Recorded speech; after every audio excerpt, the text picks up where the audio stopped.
Chris Eads, known online as Wootini, here with another Gay Gamer video podcast.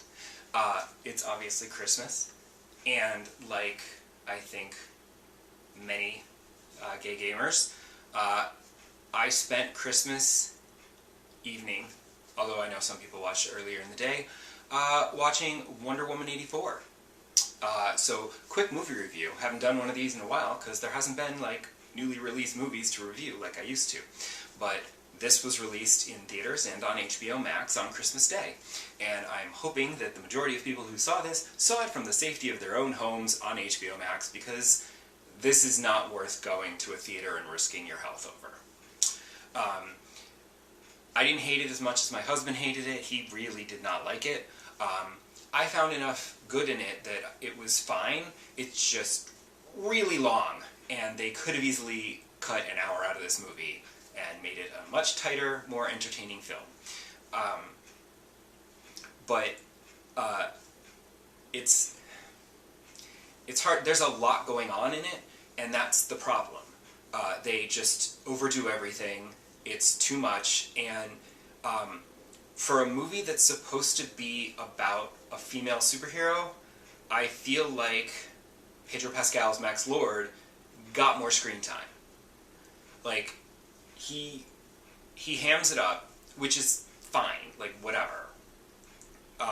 But hamming it up with that much screen time, it becomes very overwhelming, and it's a lot.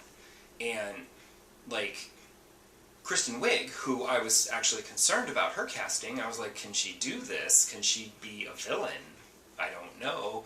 And in the beginning, she was doing her Kristen Wiig dorkiness, but as she grew into her powers, it got more serious, and I was actually impressed. She kind of pulled it off. And in fact, there's a seed of a much better movie in there that excises Max Lord completely, and instead focuses on the cheetah and her rise to power and her battles with Wonder Woman, and that would be a much more interesting movie, and shorter. But my main problem with Wonder Woman 84 is, like I posted, I created a little meme for it, and I said, you do plan to have Wonder Woman in your Wonder Woman movie, don't you?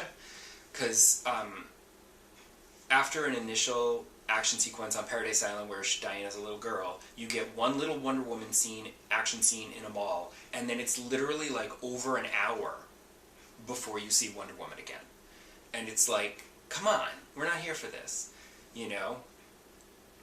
And it's disappointing because they once again spend way too long on the Diana and Steve relationship, where as lovely as I love Chris Pine, he's adorable, he's quite good, but they could have dropped that entirely. And I mean, while it does create a dramatic moment towards the end, like, the whole thing is just cute and adorable and unnecessary, and I wish they'd skipped that and focus just on Wonder Woman and Cheetah, and just get rid of the men, you know?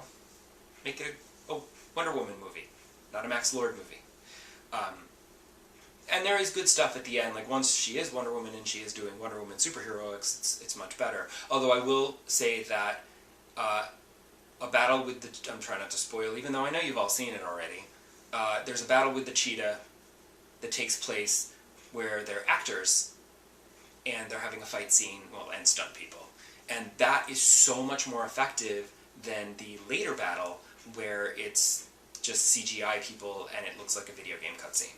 And because the CGI, there's no weight to anything, so like the fight scene, there's no gravity, there's no weight, and it's less effective, and I've never liked that sort of thing. And that was the same at the end of the first Wonder Woman. It's just gravity-free explosions and flying around, and it's just like, no. So I was disappointed. I was expecting more, and I liked the first Wonder Woman, aside from that, you know, explosive ending, the CGI ending. So I was disappointed that it was kind of an overstuffed mess. Although I do feel like it's the kind of movie that I'll enjoy better if I see it again, because now I know that I'm disappointed by it, so I'm bracing myself for it, and it's fine. But that's how we spent Christmas evening. Christmas Day, we obviously opened presents. So I wanted to share with you what I got for Christmas.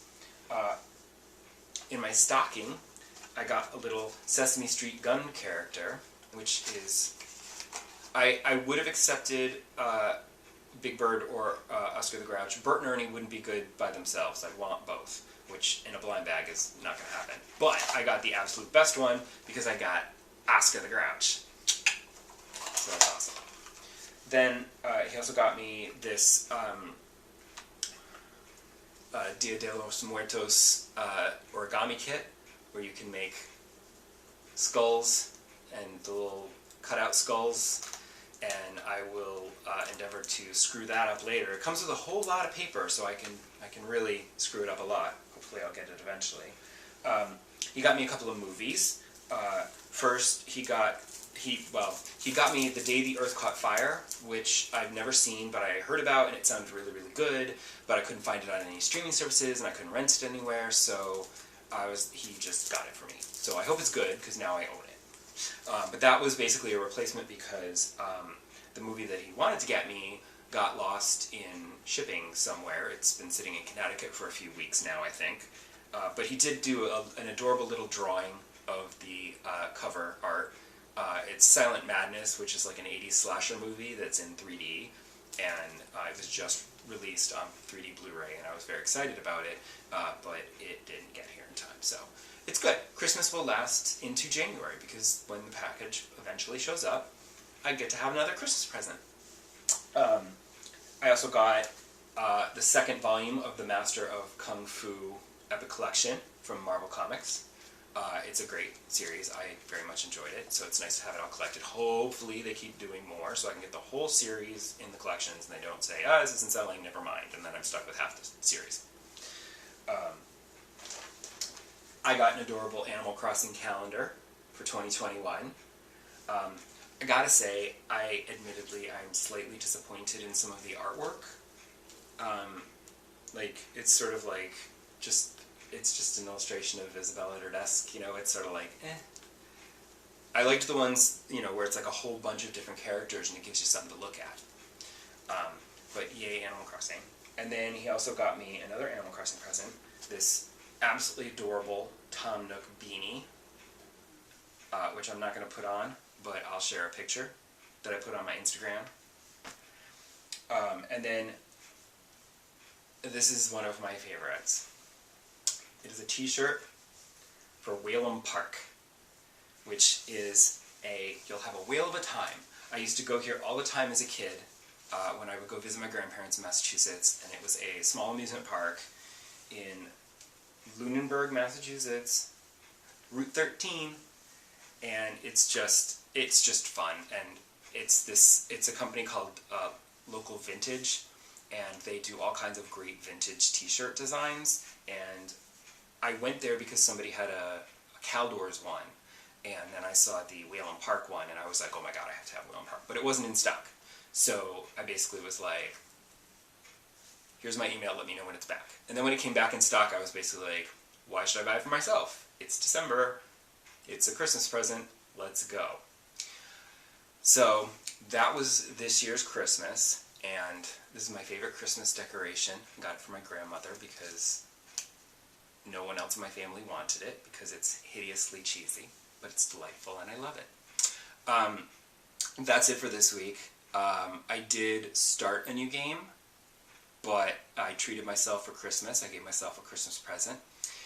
But I'm not going to talk about it yet because I literally just started it last night, and it's way too soon, because if I give you my first impressions now, I'm afraid they're going to be very different than what they might be if I do it next week. But we'll see. So, come back next time and find out if I've changed my tune or if I still regret my purchase. Bye!